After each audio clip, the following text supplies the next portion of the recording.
В эфире программа «Актуальное интервью». С вами Марфирина Алексеева. Здравствуйте. В Якутске в эти дни состоялся гражданский форум 2025, посвященный 80-летию Победы в Великой Отечественной войне, Году защитника Отечества в России и Году защитника Родины в Якутии. Форум объединил представителей власти, предпринимательского сообщества, общественных организаций и гражданских активистов. Сегодня у нас в студии Вячеслав Бочаров, первый заместитель секретаря Общественной палаты России, президент благотворительного фонда помощи военнослужащим и участникам боевых действий солдаты 21 века против войн, герой Российской Федерации. Вячеслав Алексеевич, здравствуйте. Добрый день. Ну что ж, вот вас пригласили на гражданский форум, организованный Общественной палатой Якутии и Министерством молодежи. Расскажите, что успели вам показать за эти 2 дня? Рабочий день начинался с 8:30 и заканчивался в 22 часа. Поэтому по максимуму, что можно было взять свой багаж о Якутии, я это сделал. Я встречался и с добровольческим отрядом «Баатур», и с воспитанниками школы-интерната.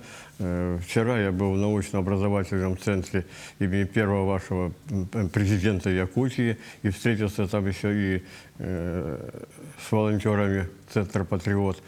То есть работа была насыщена, ну и, конечно, посмотрел и культурную составляющую, чтобы увидеть, что такое культура народа, проживающего на территории Якутии. У вас же ведь тоже здесь 154 национальности и народности, поэтому это очень важно.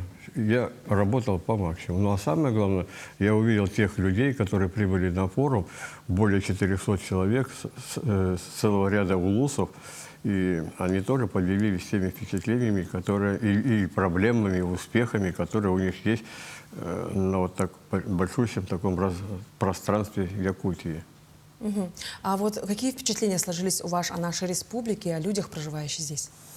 Самые лучшие, прям скажу, потому что я много езжу по стране, но как член Общественной палаты Российской Федерации я нашу страну пересек неоднократно от Калининграда до Камчатки, Курил и так далее. И среда обитания, она накладывает, конечно, какие-то черты и на характер. И вот у вас же непростая здесь обстановка, климат, зима, там, прочее. Но люди встречают всегда везде радостно, всегда доброжелательно, всегда стараются самое лучшее показать себе. Хотя они тебя, ну, может быть, опосредовательно знают, но это настоящие дружеские отношения закладываются, особенно вот с ребятами, которые сейчас собираются в зону специальной военной операции, или которые уже пришли. Я вчера вечером уже после 20 часов встречался с теми, кто обучается по программе «Якутия. Земля героев».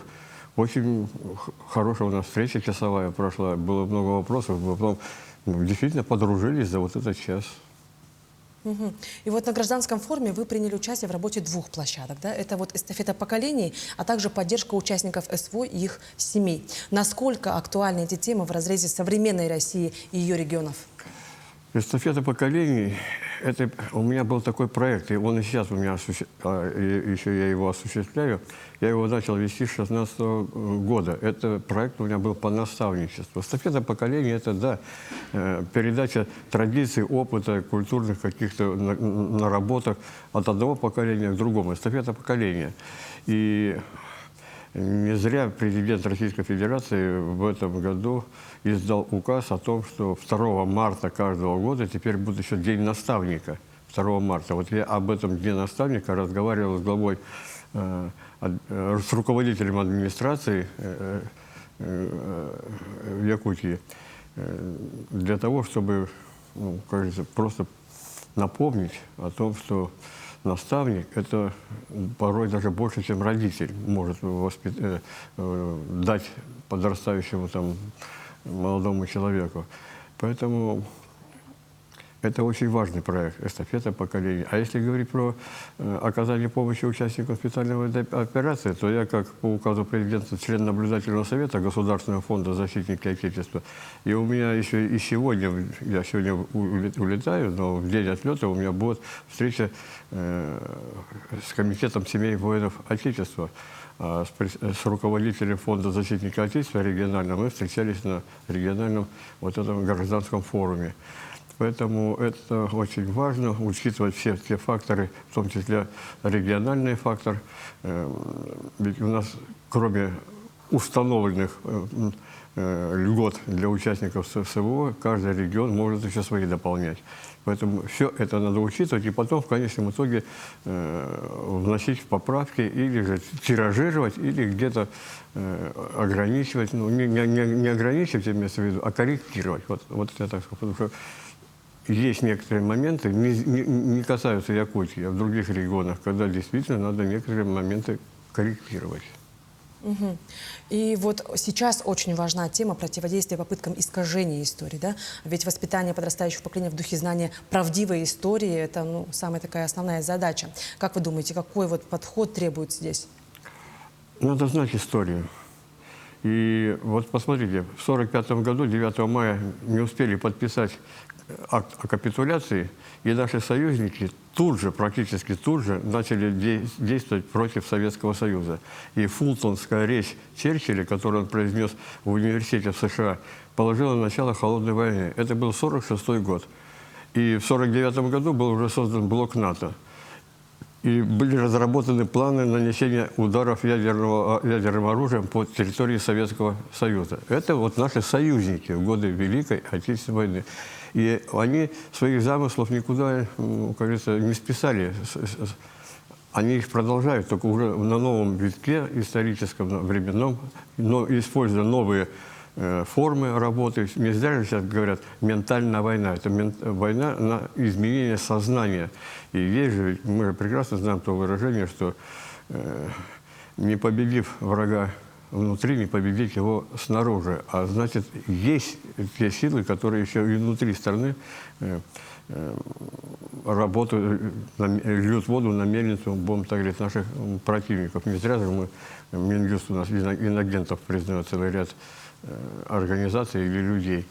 Поэтому есть над чем работать, но для того, чтобы бороться и аргументированно противостоять фальсификации, историю нужно знать. Угу. И вот хотелось бы узнать о вашей деятельности как первого заместителя секретаря Общественной палаты России.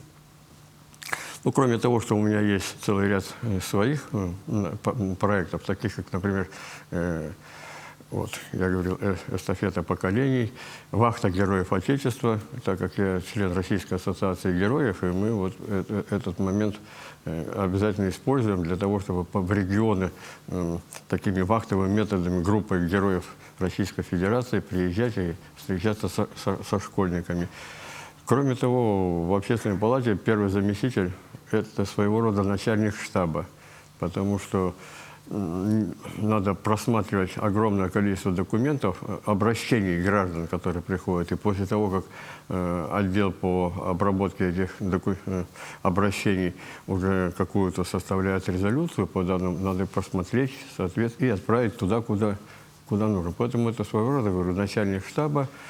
Но надо, чтобы люди представляли, члены Общественной палаты всех субъектов и Российской Федерации в том числе, они за свою деятельность материального вознаграждения не получают. Мы своего рода добровольцы, но это наш выбор, и поэтому мы делаем все для того, чтобы связь между обществом и властью через общественные палаты была наиболее эффективна, и нуждающийся в помощи должен ее получить. Угу. Ну и вот очень хотелось бы лично от вас услышать о вашей высшей награде. Немного, буквально пара слов. Я звание Героя Российской Федерации был удостоен 11 октября 2004 года после участия в событиях в Беслане, когда была захвачена школа 1-3 сентября 2004 года. Естественно, там работал не один, мы работали с центром специального назначения ФСБ, Альфа, Вымпел. К сожалению, 10 офицеров, моих боевых товарищей, там сложили головы, было много раненых, но мы задачу выполнили. И каждый год сейчас мы приезжаем по приглашению жителей Осетии, Северной Осетии и Алания, накануне этих трагических событий, для того, чтобы в городе Ангелов отдать дань тем, кто погиб. Ну ничего, звезда героя, это, будем так говорить, если бы я ее не получил, или не был вообще ничем награжден, это бы никак на мне не отразилось. Не за награды мы служим за убеждения. А какие убеждения вот у офицеров таких подразделений? Это нуждающийся в помощи должен ее получить, зло должно быть наказано. Вот, а не за награды. Поэтому, да, звезда героя есть, но она накладывает еще особый отпечаток на всю твою последующую жизнь. Потому что даже в статуте ее написано, что должен быть служить примером, как говорится. Вот. Но я уверен, что меня сюда, в республику, пригласили не как героя, а именно как члена Общественной палаты Российской Федерации, потому что в Якутии и своих герои есть, и герои труда России есть, и герои Российской Федерации, 12 человек есть, и герои Советского Союза были за Великую Отечественную войну, и полные кавалеры трудовой славы, ордена трудовой славы были. То есть здесь, в Якутии, есть на кого опираться. Поэтому, если я чем-то был здесь полезен, то спасибо тем, кто пригласил меня на этот форум. Ну что ж, Вячеслав Алексеевич, а я благодарю вас сердечно за ваши слова, за ваше мнение, за вашу деятельность огромную, которую вы делаете для нас, для всего будущего поколения. Ну что ж, я напомню, что это была программа «Актуальное интервью». До встречи в эфире.